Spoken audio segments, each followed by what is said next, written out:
Here he is, an old friend, Bills Hall of Fame quarterback Jim Kelly, joining us on the show. Great seeing you, Jimbo. How are your holidays, man? Awesome. Very good. We spent it here in Orchard Park, and my son-in-law and my daughter here. My daughter, who's going to grad school at Liberty, is home, so it's awesome. Can't complain. And the Bills won. I gotta tell you, man, that Liberty football program is impressive. They're doing unbelievable. I mean, she's huge. I mean, of course, Liberty played Oregon this past week, and my nephew, my brother Kevin's son, played tight end for Oregon. So it's a little bit of both. Who do we pull for? We were hoping both would do well, and they did. So all good. Awesome. Are you a New Year's resolution guy or no? Yeah, as a matter of fact, I've pulled a bunch of them. I'm all my medicine that I'm taking from 2013, my first bout of cancer. Trying to get off all of them and trying to feel better, trying to focus more. And of course, I'm very Christian now, and I'm making some moves on my own and surprising my wife, and she's loving it. But as far as just cheering the Bills on, but I yell at the TV a little bit too much. So. Yeah, I hear that. And I tell you, for the last 2 weeks, a lot of Bills fans have been yelling at the TV. So that's segue to that, Kelly Tough. The team has obviously struggled, and isn't it weird? Like, I've fallen into this rabbit hole of I expect this offense to score 30 points per game, especially against teams like the Chargers and teams like the Patriots, right? So I've fallen into this rabbit hole, despite the fact they scored 24-1, they scored 27-1. I still feel sort of let down, and I feel like they struggled. And Josh hasn't put up numbers recently that you would hope that he would week in and week out. I mean, what are you seeing and watching his game that's maybe for you a little bit off? Well, I think he's hurting somehow. I mean, I don't talk to him a lot, so I really don't know. I don't want to bother him. But yeah, you can tell. I mean, he's been throwing a lot of passes backside, not getting him in front of the guys. It's just not the Josh we're used to seeing him. There has to be something wrong. But I'm not going to bother him. That's what the doctors and trainers are over there for, to hopefully get him back to where he was before. But you know what? His game where it's at now is so much better than so many teams in the NFL right now. So I'm not arguing. He's a heck of a quarterback, unbelievable. I enjoy watching, but of course, some of the things that I see, it's like you feel for him, and hopefully he'll start to get healthy. Hopefully, better, sooner than later, as we all hope, because as we continue to go, you want that home field advantage, at least one game playing right here at the Ralph. That's what I'm looking forward to. So hopefully I head out tomorrow to Miami to visit with some of my college roommates who still live down there. And then hopefully grabbing dinner with Marino. And then, of course, we still have our bet on him. He cannot win because we already beat him once. You have to sweep in order to get the stone crabs. So I need the Bills to win so I collect some stone crabs. But besides that, I want a home game right here. I want another AFC East crown. For sure. Part of the offense, obviously, is Stephon Diggs, and his production is way down. I feel like he sort of needs, just to go back to your teams, Andres Lofton.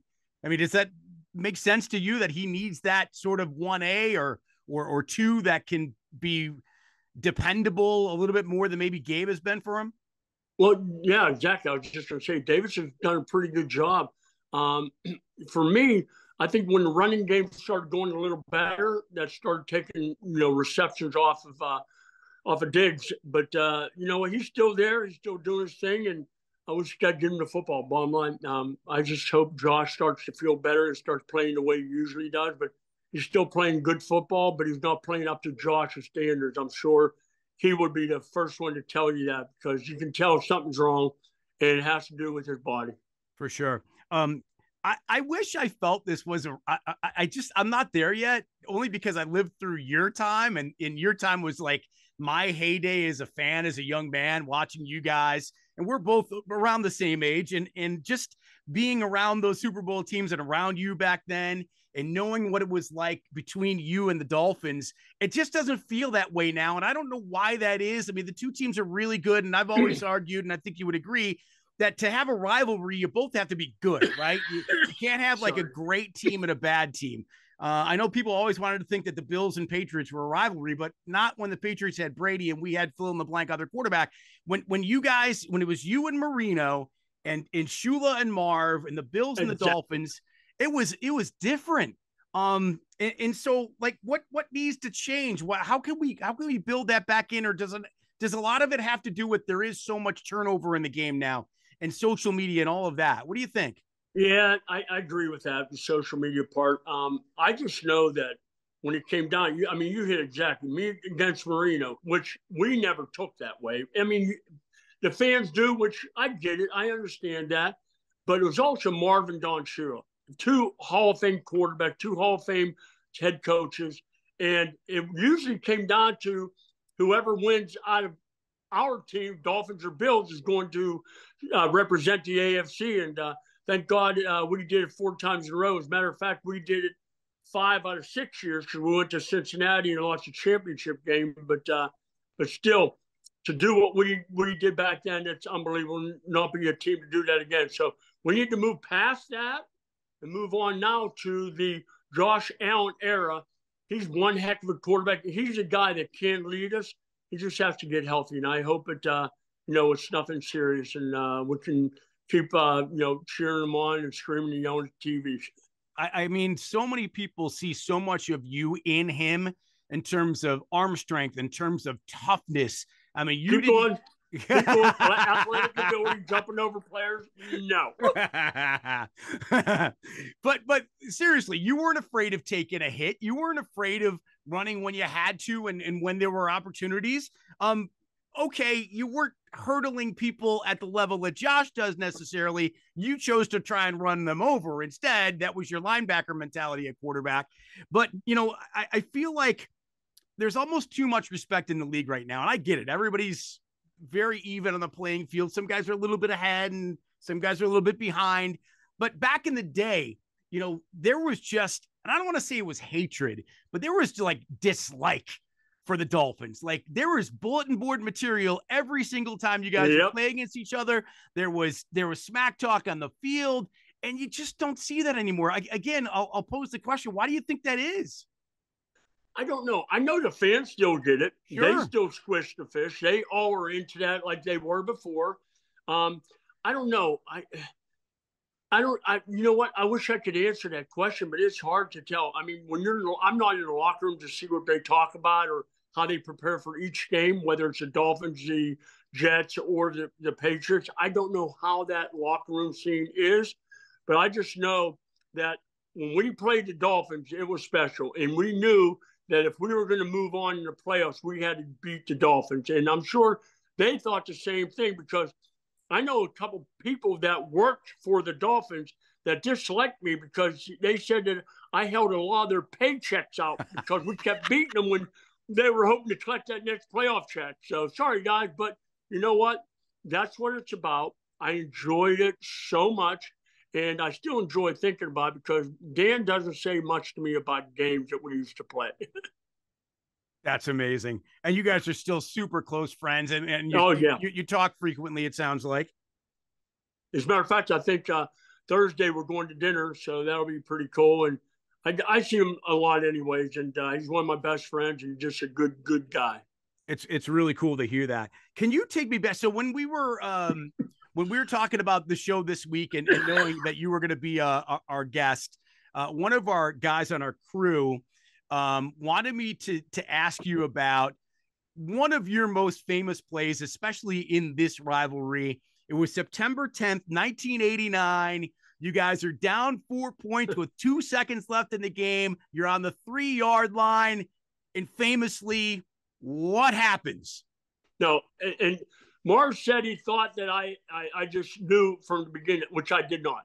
I mean, it was supposed to be Ronnie Harmon was going out into the flat, and the guys that were split out to the right were going to come across, not set picks, but getting away the guys.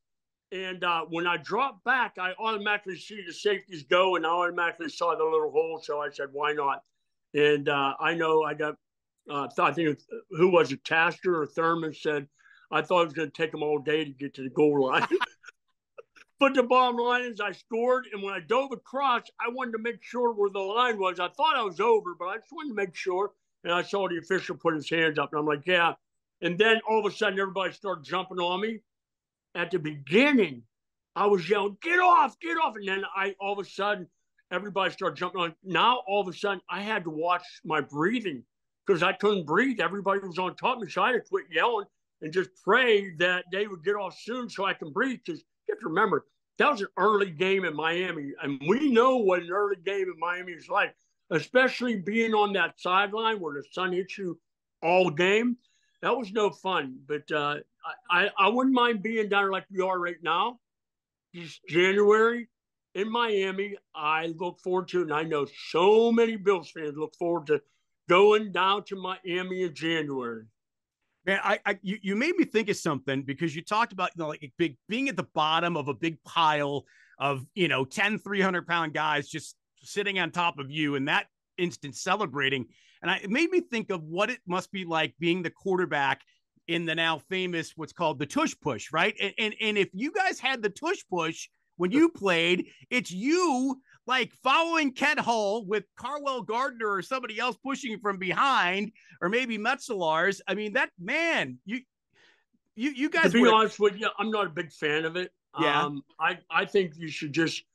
I mean, of course, there's teams that want to keep doing it, but I'll tell you what, I think that sooner or later someone's going to get hurt. But the bottom line I look at, man, that's why you draw plays. That's not a play to me. That's just something you push. And I mean, I'm against it. I don't care if they get rid of it or not, but I'd rather not see it. Have some. It's called play, and come up to the line, do a check with me. We used to do when we came up to the line of scrimmage and we're short yards and goal line. We'd come up and I'd call play in the huddle. And I'd say, check with me, 56 or 57. And whatever play I called, I'd go up, and the defense had no clue. I'd go up, I'd look at the defensive line, and I would say, if it was the way it was supposed to be, I'd say, get ready, and everybody be ready, and we'd go. But if it was on the opposite side, I'd say, opposite. And they knew the snap count. They knew that went from 56 to 57 because the line was slanted towards the strong side. So those are things I remember. I love doing it. And I thank God that I had a great coach in Marv Levy who had a lot of trust in me calling the plays. But when we got down in the goal line, Marv called all the goal line short yards plays. So that was a blessing. Very interesting. And going back to that September 10th, 1989 play to win the game for you, there was post-game, you know, right after the game ends, there's video of Marv running like everybody does. Like usually the coaches now, you know, they go out to the field, they shake hands with the other coach, and here's Marv sprinting down to the end zone to go see you. And yeah, we won. It was pretty awesome. I think you almost, I can't remember exactly, but it's almost like he was trying to pull people off, or he wanted to jump on top. It's crazy. And that, by the way, that set such a tone for you guys because that was coming off that AFC Championship game that you lost, right? And so here's the opening game of the year on the road at Miami. And obviously that led to the end of that year going to the Super Bowl for the first time. I mean, there's so many great memories.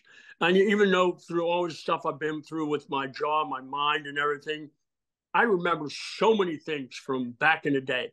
I don't know what I did 2 weeks ago, but I'll tell you what, my daughter's like, how do you remember something happened 25 years ago? You can't even remember what you did yesterday.